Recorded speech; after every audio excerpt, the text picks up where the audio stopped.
Hello, Star Trek fans, and welcome to the Rebinge Deep Space Nine podcast. My name is Kim. And my name is James. And we're watching Star Trek Deep Space Nine from the beginning, one episode at a time. Welcome back to the podcast. Today we are on Season 6, Episode 14, One Little Ship. This episode aired February 18th, 1998. Before we talk about this one, anything to say about last week's episode, Far Beyond the Stars? No, it was perfect. We, again, are going through some whiplash as we go from ultra serious last week to the Honey, I Shrunk Your Bridge Officers episode. This show is so weird. We're going from a show highlighting racial inequality and questioning the nature of your reality and duty to... Yeah, Honey, I Shrunk the Bridge Officers. Yes, this show does that more than any show I can remember. Well, I think we should get started. We start with a great close-up shot of the Defiant flying through space, just showing what an absolutely beautiful, detailed ship model this is. It looks awesome. This episode is worth the opening alone. Well, there's some other good stuff. Sisko is recording a log saying they're investigating a rare subspace compression anomaly, and one of the runabouts is going into the vortex of the anomaly. I initially thought, isn't this a little bit dangerous? But there is some exposition saying how the probes came back safely, so they should be fine. We sent in a couple of probes. They were fine. I'm sure it's fine. And who read that data? Dax, I assume? I was wondering if anyone could say, I don't feel comfortable going on this mission. It's absolutely ridiculous. Yeah, remember the last time Dax said it would be fine? Yes, I do. And it created a whole alternate set of people. Children of time. We've already had the Honey, I Shrunk Your Bridge Officers joke. And when we were watching this, I believe I said at this point, oh, it's the Ant-Man episode. Yes, you did. Nog is telling Kira how in the vortex, the runabout will be miniaturized. And Kira finds this whole thing kind of funny, and she's laughing about it. She's trying not to, but she just can't help herself. So she's happy and finding it amusing. So who's going to die? Someone. Sisko eventually laughs too at just how crazy this whole thing is. Jadzia, who's on the runabout, mentions that Worf is writing a poem. So, of course, Sisko is immediately interested. Oh, yeah. And Worf explains how it's a Klingon tradition to commemorate a significant event. Is this the first time we've heard of this? A poem? Yeah. We've heard songs. Yeah. But I don't remember a poem. I could see him writing a song, yeah. And did you notice here, all Worf's displays seem to have moving graphics on them and details and text and things. Instead of static? Yeah, that seemed to be kind of an effects upgrade there. Yeah. Seriously, I'm now interested in how they did that.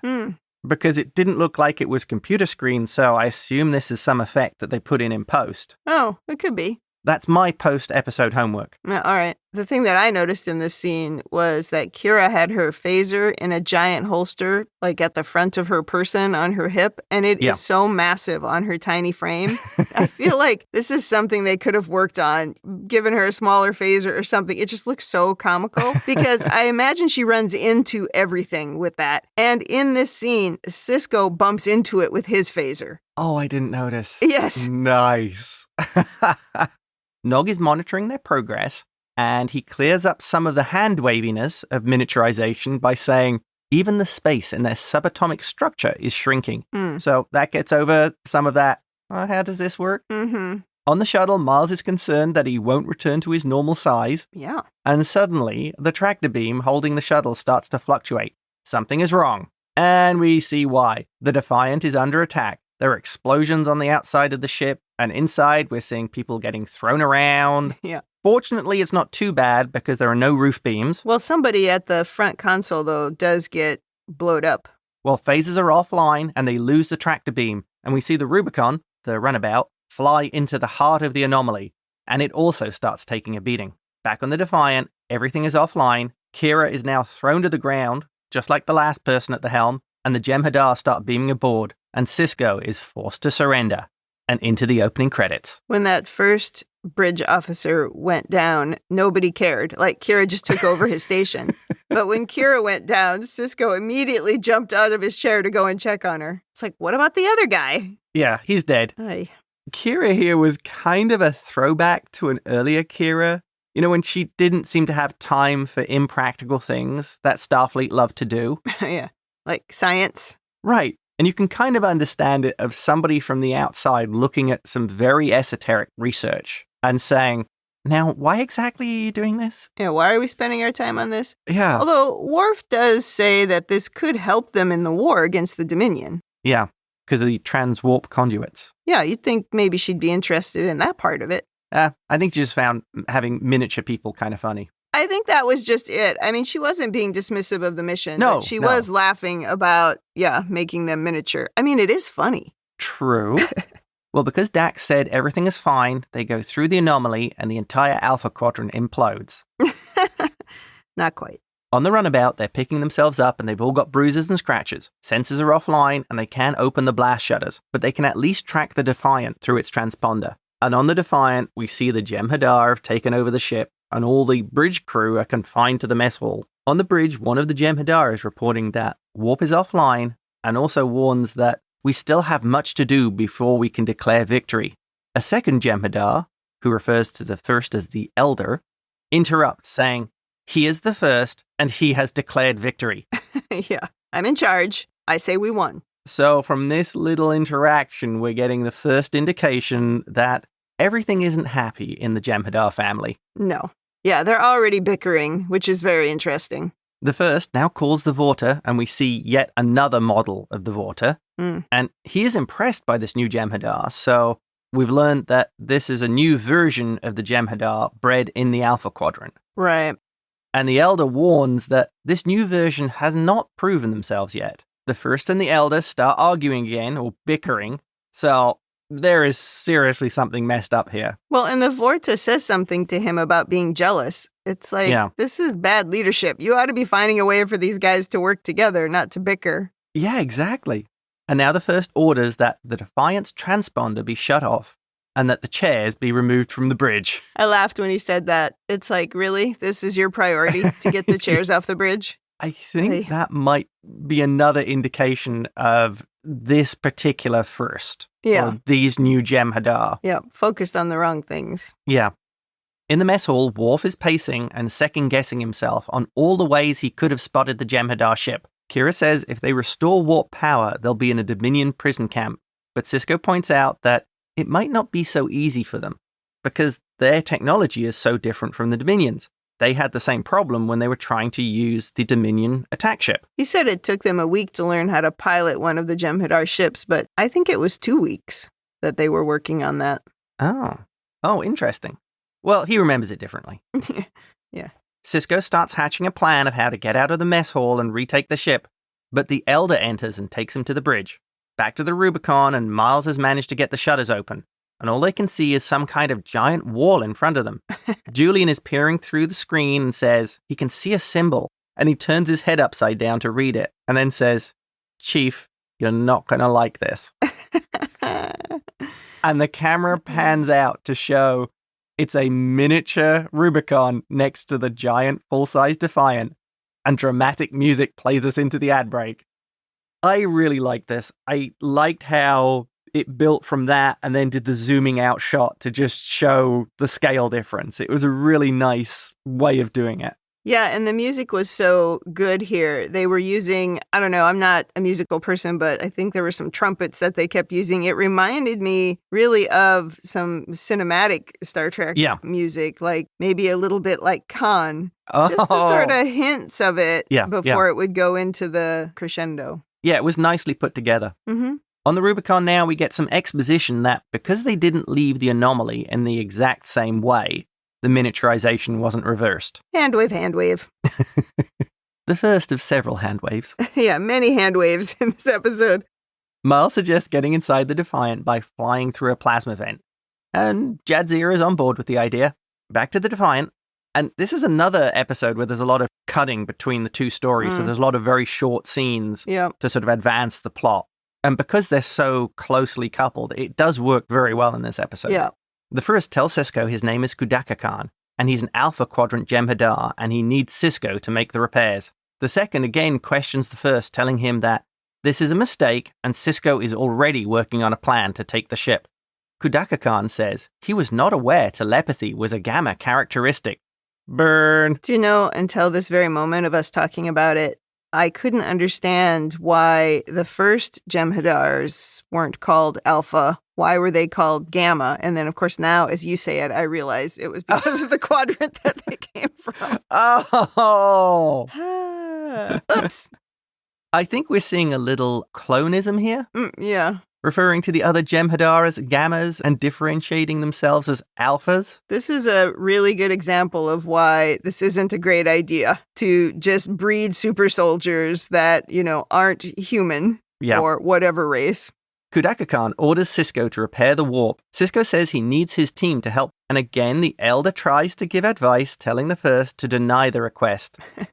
And Sisko baits the First, saying, "Are you worried you can't handle a few unarmed prisoners?" I really liked Sisko standing between them and sort of poking at them for their bickering. I thought that was pretty funny. Yes, Sisko was great here. Yeah. He was making a great assessment of the situation, and he's already starting to play these two off against each other. This is something that's really very common in Star Trek. Yeah. And we even saw it in Strange New Worlds, where there's that one episode where the crew gets kidnapped and Pike is immediately trying to form rifts between them, and trying to befriend certain ones. And that just really reminded me of that here. Oh, yeah. And the crazy thing is the Elder seems to have an understanding of what's going on and actually even says, you won't bait me. Well, yeah. But Sisko's really playing to the First here. So I love how Sisko's doing this. We've seen a lot of combat Sisko and the military Sisko of late.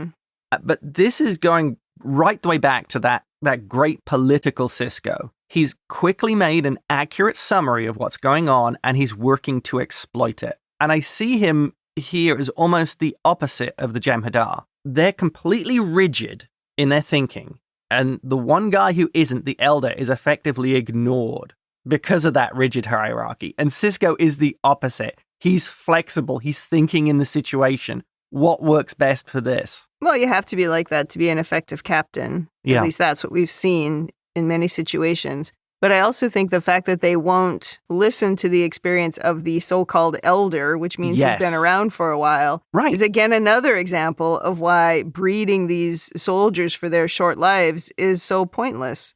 Right, exactly. It's a rigid hierarchy. I am in this position, therefore I know better. Yeah, I must know better. Yes, right. The runabout is flying through a plasma conduit, and Julian is making some painful puns here. But also, why is he being so annoying? He's Julian. He's got his face, he's like leaning forward, he's got his face between the two of them. You're not helping. Let them concentrate. You're just being annoying. They had to get him in the episode somehow. He was so irritating. Yeah, and there's another scene later where he is as well. He's worse later. When Sisko has been taken to the engine room, the Elder warns him he will kill his officers at the first sign of treachery, saying, "The First is a fool, but I am not." And Sisko replies, "Then it's a shame you're not the First." More of Sisko putting in that little wedge. Absolutely. Oh. Yeah, he knows what he's doing. The Elder now launches into some exposition explaining that these new Jem'Hadar have been specifically engineered for combat in this quadrant, and the Founders believe they would make a better leader. The Elder is giving away a lot of information to Sisko here. You'd think they'd have a better handle on security about not telling him these things. I guess he's just complaining a lot. Yeah, this crew is a mess. I wonder if Sisko now has enough experience with the Jem'Hadar that he knows how to get to them. Yeah. And he knows how to engage them in conversation. He's staying very focused on them. He's not arguing with them. Yeah. He's just being like, "Oh, the boy, that guy doesn't seem good." Yeah, you seem better. Yeah. Nice. That's interesting. That would fit with Sisko looking for ways to exploit weaknesses. The First has now called the Vorta again and telling them that they will get the Defiant's warp working in 5 hours. The Vorta and the Jem'Hadar ship leave to continue its mission, and the Defiant is on its own. But they're able to start the impulse engines now. And in the runabout, they realize that the engines are coming online and they're in a warp plasma exhaust. Yeah, get out of there. They have to find a way out or be vaporized. As superheated plasma starts flowing through the conduit, they crash through an inspection panel and into the ship. And somehow nobody sees this or hears it. My note here says, you'd think opening a panel leading to an exhaust full of superheated plasma would have more of a negative effect in the compartment it opened into. That's a good point. It didn't seem like a very secure panel, though, if that is what would happen. Yeah. But yeah, another hand wave. Also, from a safety perspective, you'd want that inspection panel to open inwards because then the pressure pushing on it would force it closed, as opposed to opening out where it's trying to force it open. We're not real good with the science in this episode. Maybe this is one of those design flaws that the Defiant suffered from. Oh, maybe. You know, they said they made little things, little mistakes with it. They put it together too fast. They put the doors on backwards. Yes. I bet there's an uncovered reactor exhaust vent somewhere as well. Oh, Lord. So the runabout is now in the engine room, which is quite a mess, and Julian is asking what happened. They haven't figured anything out yet. The bridge crew is starting to repair the warp drive, and we see the runabout fly right past Jem'Hadar's face. Dax says, "That's not good," and they fly to hide behind some pipes. How they fly right up into his face, and he doesn't see them is ridiculous. I mean, it looks like, just from the camera angle, that they are inches from his face. Right, and it's not like they're microscopic. They're, I would say, the size of a small bird.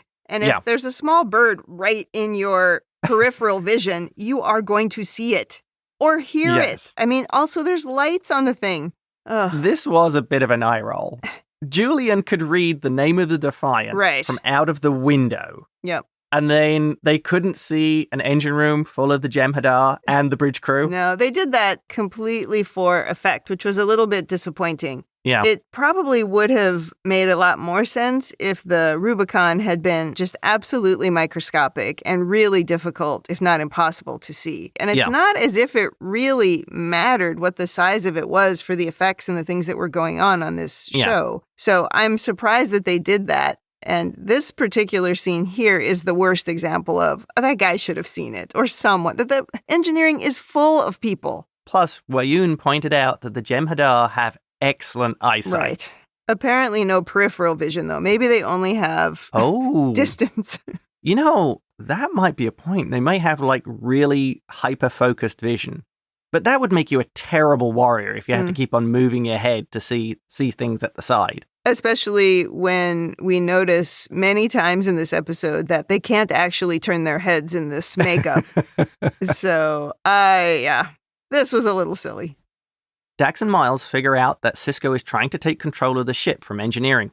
Nog is trying to override the bridge lockouts, Worf is running interference, and only Kira is actually working very slowly to repair the warp drive. I really love this scene when Miles was saying, I can tell, what each of them are doing. And he goes, Kira's the only one who's trying to fix the warp drive, and she's not in a hurry. And they show her, she's like sitting down. It's like she's reading the paper. I mean, she's got a data pad or something, but I really like that scene. So the runabout crew hatch a plan to get to the bridge to help them out. The first now comes to engineering to ask why warp hasn't been repaired. And the Elder reports that Sisko is stalling. And then Sisko makes this whole dramatic performance that the Elder is interfering with the repairs. It's slowing him down. He's reassigning his crew. This was a great piece of Sisko acting. Yeah. To basically make it all the Elder's fault. Yeah, it's surprising the First doesn't believe the Elder. The Elder tries telling the First that he's playing into Sisko's hands, asking, "Can't you see this?" Well, the First has had enough and tells Sisko to fix the warp core in 30 minutes. Or he'll kill Kira first, and orders the Elder not to interfere. And someone else every 15 minutes, he says. Nog reports he's having difficulty getting past the bridge lockouts. Sisko tells him if we can't do it, he's going to blow up the ship. A traditional Star Trek solution to major problems. Absolutely. And then Nog is like, well, maybe I won't give up then. Yeah. Kira is trying to delay the repair with a Jem'Hadar basically watching over her shoulder. And Sisko tells her, in a battle of wits between you and him, I'd bet on you every time.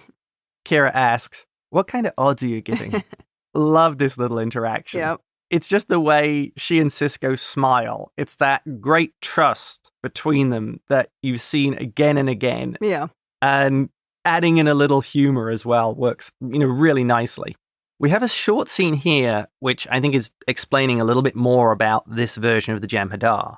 One of the other Jem'Hadar, probably a third, has realigned the targeting sensors in case they run into an enemy ship. The First did not order him to do this and applauds his initiative.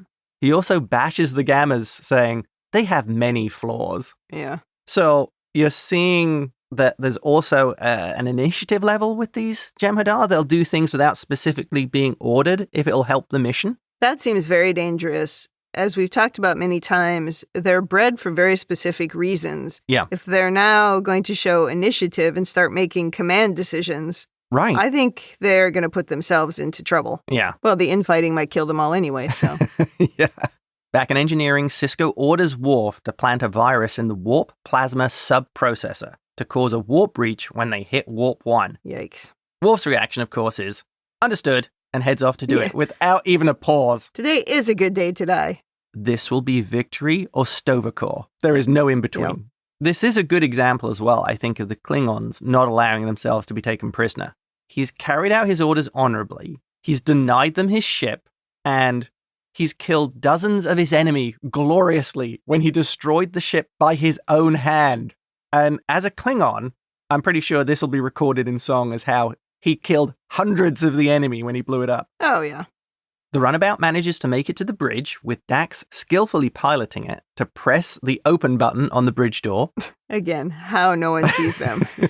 I do not know. I was wondering about this and the Trill. You know, one of her former hosts was a test pilot. Right. Was it Tarius? So I wonder, how much of those skills would you retain? Or how much would be retained by the symbiont? Would it be just the memories? Or would you remember the skills of how to pilot a ship very delicately or carefully? Well, I don't know. I suppose it depends if it's something that requires special hand-eye coordination and something you'd be getting physically. But if it was something that had to do with skill, brain power, then maybe it could be passed down. Maybe not all of it, but maybe some of it. So you'd at least remember how to do it, even if maybe necessarily you didn't have the hand-eye coordination to be that skillful at it. Boy, that would be really frustrating, right? Like if you were a really good tennis player in one of the lives, and then later you tried to play tennis, and you know how to do it, but you just suck at it. Right. Boy, that would be annoying. Yeah, exactly. But it's a good question. So many questions about the Trill. So many questions. So many questions. So in this scene, they are floating near the ceiling upside down. Yeah. How would that work? How would they have their own gravity within the gravity of the bigger ship? Okay. They're not even wearing seatbelts. Okay. I am going to propose that basically because they went into the anomaly, they're actually contained within their own anomaly bubble, as it were. The effects that happened on the ship are retained around the ship. Maybe. Which means that things like their gravity generators remain online. All the things that make a shuttle work when it's normal size are retained in the bubble, in this miniaturized size, because everything has shrunk. The laws of physics, if you like, inside this bubble, their ship, remain consistent. So the bubble is actually the sealed ship. It's not a bubble around the ship. It can't be. I was thinking it would be everything from the hull of the ship inwards. So the whole ship. It's flying around, but it's still exhibiting these subspace effects. Okay. Is that enough hand waving? Oh my God. So much hand waving. I mean, I don't mind it. It's just you can't not point it out. There are just some things like that you got to go, well, and I think if you only watch it once, maybe you don't really notice that. But when you have to watch it a couple times to take notes, you start to ask questions. I have justified it in my own mind. Okay. That is my headcanon to make it work. Fair enough. This is also the part where Julian is being so awful on the bridge, where I cannot believe they don't kick him off. He just has sucked as being a member of the bridge crew over the last several episodes. It's like they don't know what else to do with him, and so they just have him making annoying comments. Again, when somebody is trying to concentrate and you put your head between these two people who are trying to do something difficult and just make obnoxious comments, you are making it worse. You're just waiting for Dax to say, Julian, go and sit in the back. Sit down. They've got that panel on the floor they lifted up earlier. Maybe Miles could make him go down there and then they just seal him in. Just put him in there. Yeah. Oy. Miles has figured out how they can bypass the lockouts by rerouting the encryption sub-processor manually. We have both bypassing and rerouting. Gotta reroute. So this has to work. That's pure Star Trek. Yep. You just need a shunt. Nice. The only problem is Miles has to do this from inside the panel, which means leaving the ship. But because they're miniature, they couldn't breathe. Dax figures it out she'll beam an air bubble into the housing, and they'll have 20 minutes to get the job done. So he and Julian beam into the panel. And this scene where they're inside the panel with all of the big circuits and everything around them, it's like a fun house. Well, Julian calls it an isolinear forest. Yeah. There's a lot of Trek technobabble while they try to find what they're looking for, which is the security protocol interlink. And Miles is having difficulty finding it because his perspective is completely changed. On the bridge, one of the Jem'Hadar has brought the picnic hamper out, so it's time for treats. Or in their case, it's time for the white. Yeah. The first hands out the white, and one of the Jem'Hadar begins giving the little speech about pledging loyalty to the founders, and the first stops him, saying, "We're all alphas here. Our loyalty is demonstrated by our actions, not our words." Yeah. Ooh, dear. Yeah, we got trouble. I think they might have dialed the independent thought settings up a little too high when they were pulling these out the vat. Yeah, if they stop thinking that the founders are gods... Yeah, they're going to start creating little cells that do something else and want to make their own decisions. Yes, I think this would fall under the area where if you give them too much thought, maybe they start saying, well, we're doing what the founders really want. The Vorta, they're not correctly interpreting the will of the founders. Mm-hmm. So we're doing this for the glory of the founders because we know we're right, even if the Vorta are saying we're not. Huge problems all around. It's an interesting concept as well, I think. The other thing here is we blew up that big white manufacturing center or whatever it was. When did that happen? I have no memory of that. Oh, no. They've got more than enough white. Everything's fine. It was earlier this season for sure, but all of a sudden everything's fine. Maybe they had a separate manufacturing site that we didn't know about. Well, in statistical probabilities, they did talk about how the Dominion were trying to find supplies to make more white. Yeah. So you could hand wave that one away with, well, they figured out a way to make it. Yeah, I guess so. But he did give out the last of his white, I noticed. Oh, it's kind of a big box. You don't think there's other levels underneath? There could have been. Back inside the panel, Miles is starting to suffer from hypoxia. And Julian, the medical professional, basically tells him to just concentrate. Obviously, the way you deal with hypoxia is just to tell someone to focus. Maybe, though, I was thinking about that because you mentioned that earlier, and maybe Julian was suffering from it too, even though he's supposed to be superior. But he also was suffering at this point. And wouldn't having two of them in this little bubble have meant the oxygen would have been depleted faster? Yes. Yeah. And talking. Because that's the thing Julian does the most. Yes. Julian actually does help Miles find what they were looking for, and they begin rerouting. Yeah. But they're both suffering from low oxygen and having difficulty plugging the connectors back in. One keeps falling out. Julian manages to push it in place, and Miles uses his phaser to actually weld it closed. So that was a good idea. I like the problem solving there. Yeah. It did look like they were having fun filming this, even though in this scene where they were running out of oxygen, they were breathing hard, but it still looked like they were enjoying moving around these giant tubes and trying to get them plugged in. It was kind of funny. It was actually a good set. It did look very effective. Yeah, absolutely. I do think we should talk about the hypoxia and the low oxygen. I'm guessing at some point between Star Trek The Motion Picture and Deep Space Nine, people forgot they had spacesuits. Yeah, I wondered about that too. Were there not any spacesuits on the runabout? Yeah, you'd think you'd want to keep spacesuits on a runabout. Especially when you're going on this kind of a mission. Right. Yeah. Plus, let's not forget, Dax beamed air into that panel in the first place. Couldn't they beam them out, beam in some more air, beam them back in? Yeah, I was wondering the same thing. If you could beam air in once, why couldn't you keep doing it? Yeah, exactly. Anyway. Hand wave. Nog in engineering finds that they now have control, and he tells Sisko he doesn't know how, but he released the command code. But he does think he's a genius that he figured it out. He's like, I'm good. No, dude.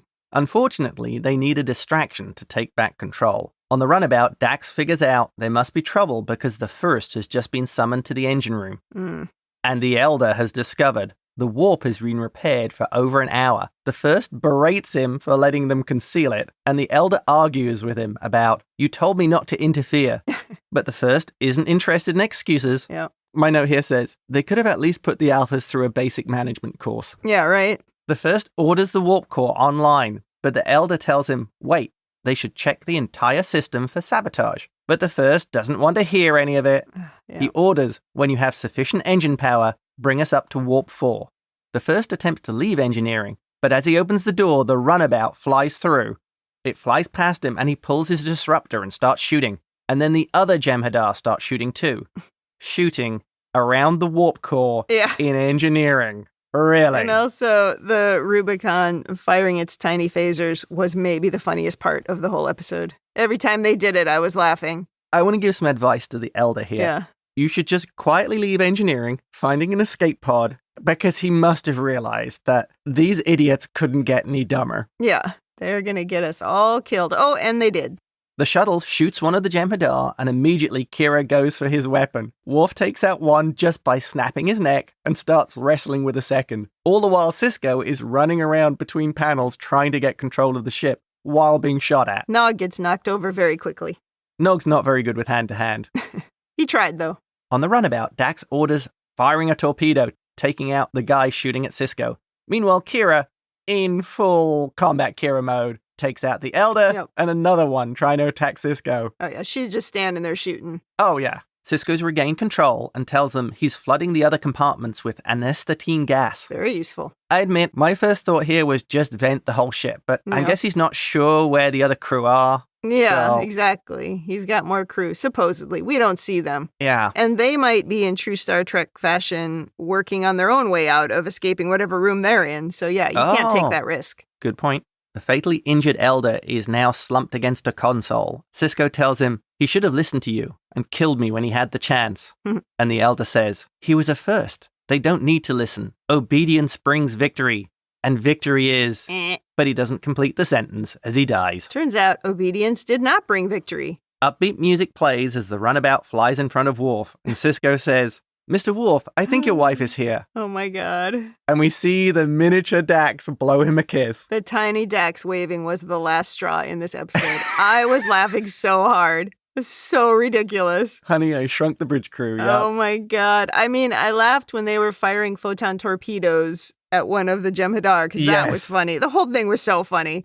But when the ship came up close to Worf's face and waved, I thought, oh, they are not serious about this episode. Oh, it was great. Back to DS9, and they're all restored to their normal size. Yep. In the bar, Dax wants to hear Worf's poem, and he tells her he's worked hard on this, and starts with, there was a little ship that took a little trip. What do you think? Dax looks at the pad and there's nothing on it, and she laughs. Worf is learning a sense of humor. Dax's sense of humor is actually rubbing off on him. Absolutely. And he even smiled, which was crazy. Yes. Yeah, that was super cute. Yeah. Really appreciated that. It's like, oh, now you're actually a couple. For one scene, finally. Right. Yeah. Miles and Julian are recounting their adventure to Morn and the Dabo woman we've seen a couple of times in the bar. Odo is watching and asks, are you sure you've returned to your normal size? You appear to be a couple of centimeters shorter than the last time I saw you.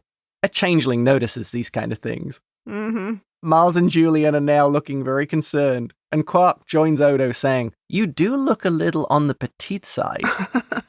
Julian looks at Miles and says, infirmary, and they both rush out. Odo and Quark watch them leave, and Quark says, and they say you don't have a sense of humor. And they both chuckle. That was funny. The end. It was also funny when they said about, are you looking shorter? Because the Dabo woman stands up. And she's taller than Miles. Yeah, that was funny. Very amusing. Before we go into overanalysis, just a couple of observations. I think this could have been a TNG episode without even batting an eyelid.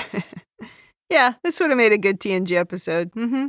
Crusher, Data, and Geordi on the runabout, and Romulans somehow seizing a research vessel. And at the end, Wesley would have to be sacrificed. There is a similar episode, not where they're shrunk, but where they can't be seen.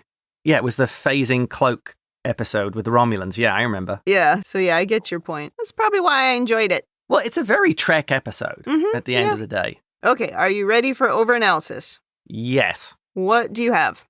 First thing.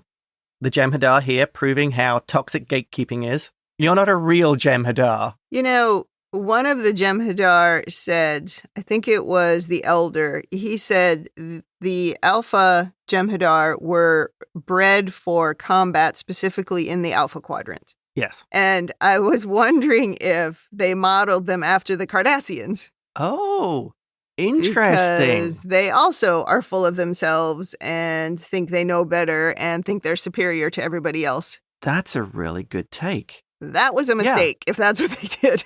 Yeah, well, the Cardassians are pretty incompetent for the most part. What was the word? Gulls more interested in their ego than ability? Mm-hmm. That was my overanalysis. Next thing, I kept thinking of the movie Fantastic Voyage. Oh, I kept thinking of Honey, I Shrunk the Kids. But yes, it's a lot like that, yeah. Next thing, I noticed nobody ever mentioned they had a cloak, like maybe getting the cloak back online, because surely if the Elder was that smart, he would have suggested it, then they could spend as long as they like fixing the warp. Yeah, good point. Or was he deliberately trying to sabotage the Alphas? Was the Elder taking a bigger view for his race, the Gamma Quadrant Jem'Hadar, and going, if I sabotage these guys and they fail, there won't be any more of them? Well, I'm going to say no, because he had other opportunities to sabotage and he didn't take them. Yeah. You know, other opportunities that would have been less complicated. Yeah. So I don't think so. Okay. Because the Gammas aren't that much smarter. They just maybe have some more experience. Next thing, did you get the sense that maybe the size of the runabout seemed to vary a little between scenes?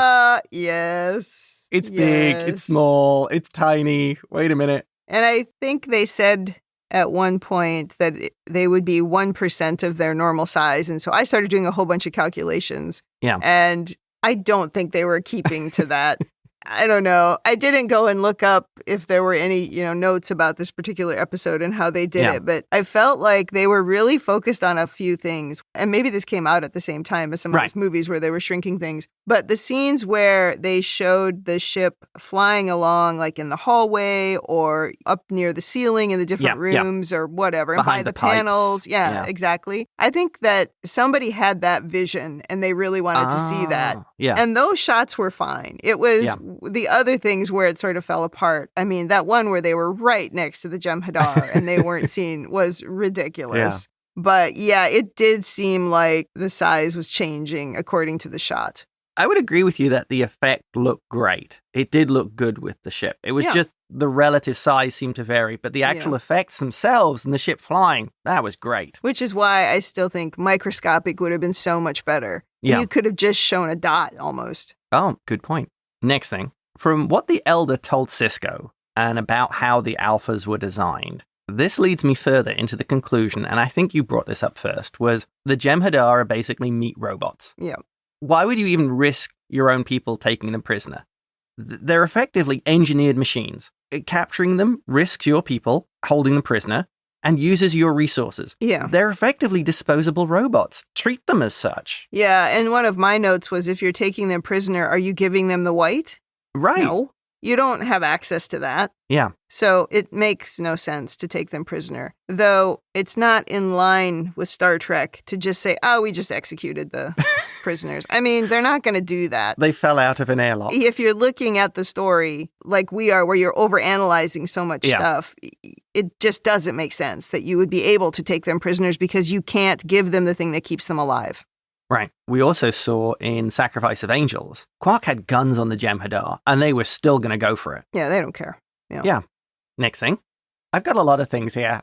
It's for a goofy episode, I admit, I have a lot of overanalysis. No, you're covering a few things I had too, so it's all good. Next thing. I wonder if this isn't really a Gamma versus Alpha Jem'Hadar issue, but more of an experience versus propaganda. Now, this Elder... Maybe he's 7 years old, isn't it? Like the really old ones get that old. Yeah.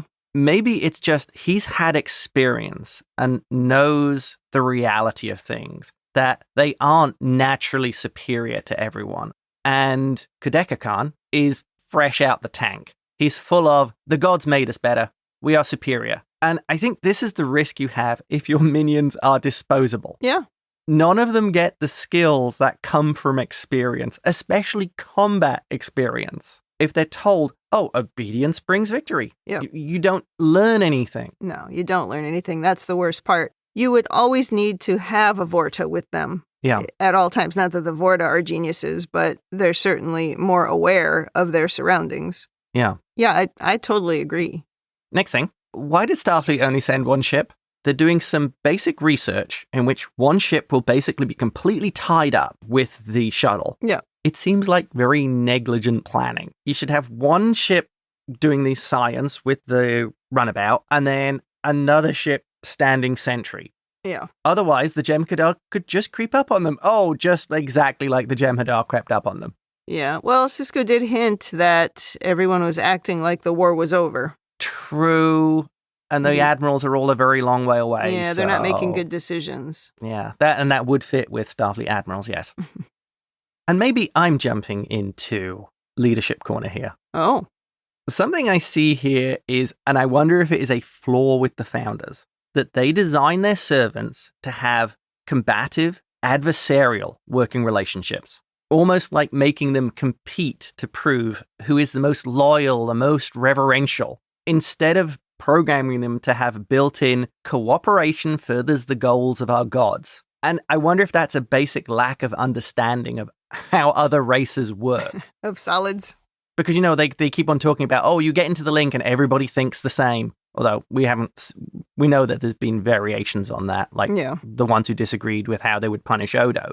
But I'm thinking that's the only way they see solid relationships, working relationships work. You make everybody adversarial and they fight for dominance. All they want is control, the founders. Yeah. So they just want people who are obedient and do what they're told. I don't really think they care about anything else. Yeah. And they have made the Jem'Hadar to not have emotions, but they're still sentient. So relatively, but enough that it causes trouble. Yeah. And I think the way that they thought they were combating it is by making their life so short. Oh. So whatever wisdom they gain doesn't matter. Yeah. I think they think it's valuable if they don't gain wisdom, and instead all they do is follow orders. And look, it has been very effective. True. So it's almost hard to argue with it. But they don't have any respect for anything else. Yeah. I think they made the Vorta as subservient as possible, but even the Vorta are not infallible in this way. We saw the guy on Rocks and Shoals who just looked out for himself. Yes. So I think they're just not as good at all of this as they think they are. They like to convince themselves, yeah. Yeah.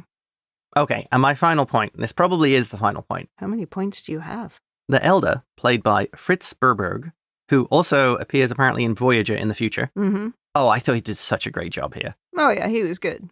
That acting must be almost impossible with all that makeup and all the costume. Can't turn your head. But there are several times here, and I wrote the timestamp down, 25:32, where I thought his eyes and his body language were displaying this fantastic sense of him almost like he wanted to shout, "Am I the only one here who's not an idiot?" It was just great. Yeah. It really gave me this feeling of like, he's seeing these things, he's bringing these things up, he knows what's going on, and it's like, am I surrounded by morons? What's happening? Yeah, and he was, yeah. It seemed like he was the only one there who was a Gamma. Yeah, and he really brought that to life in what must have been incredibly difficult to work in environment. Yeah, the time I really noticed the costume thing was when the Rubicon snuck onto the bridge. Yeah. And that one Jem'Hadar was turning around to see why the door opened. And he started to turn his head, but he couldn't do it. So he had to turn his entire body. And I thought, that's why they're always doing that thing with their eyes. They can't actually turn their heads. And you probably get shouted at by the effects people because you turn your head too much and it'll crack the makeup. And it becomes too visible. Yeah. And that shockingly wraps up my very long over-analysis. Oh, yeah. You did have a lot of analysis for a goofy episode. I have a couple points. Let me see. Maybe we've covered them. I did take note that this would have been really quite a harrowing episode if it wasn't for the goofy part of it. The Jem'Hadar take over the ship, threaten everybody, and they're going to blow up the ship. I mean, that's very serious. But the mini shuttle thing just made it so funny. So it really changed the tone. Yeah. It's odd, isn't it? It does sort of lift it. Did you take note in this episode that the first says that Sisko eliminated the fleet in the wormhole? Yes, I did. I mean, what do they think happened? Do they actually think that Sisko somehow destroyed all of those ships? I don't know. That's a good question. It was just interesting what he said, because you would think that they would treat him as a bigger prize, or that they would be more respectful of his talents if they think that he eliminated thousands of ships on his own in the wormhole. Yes. You would think if you captured Sisko and his importance to the Bajorans and the fact that he destroyed your fleet, yes, the first thing you would do would transfer him over to that other ship and then fly him to Dominion space. I thought the same thing. Yep. Maybe that's an example of how the Vorta and the Jem'Hadar think so small. Yep. They need a founder with them to give them a strategic picture because they just think, oh, what's right in front of us? Well, but also there's no glory, really. There's no glory in victory. Oh. It's not as if they're celebrated or get promoted or have statues made of them like what Gul Dukat always wants. It's just victory is life. It's just victory is life, and then you move on to the next thing. So there's no reason to do anything flashy. Yeah. Just another reason, as we're picking apart why the Jem'Hadar is maybe not the best answer. Yeah. The next thing I noted was that the Elder was killed here, and so the one member of this crew who knew that the Alpha Jem'Hadar were flawed didn't survive. Yeah. So that information didn't get out. So again, we're not learning. I'm going to assume that as they wouldn't get the ship back and that Vorta knew what was going on, they would just put it down to a failure somehow. Yeah, that makes sense. And then my last thing here, I felt like the first took a lot more lip than he should have. Oh. Than I would have expected, I guess. I'm surprised that he let that Elder be as negative and combative as he was. Well, he did make that little speech at the beginning saying about how he was honored that this Elder was ending his career on this mission. That's true. So maybe he was like, I'll just put up with this guy. It's his last mission. Yeah. He could have been ordered by the Vorta. The founders want you to work with him. That's true. Okay. Yeah. So instead of treating him like a normal second and just shooting him when he got a little bit ahead of himself, he took it. That's a good point. The last thing I had in here is that maybe Nog wasn't the right person to put on the command code thing. Oh. He accomplished it once Miles fixed the thing on the bridge, but... Well, he does have some of those Ferengi hacking skills. Yeah, he didn't have a lot of choice.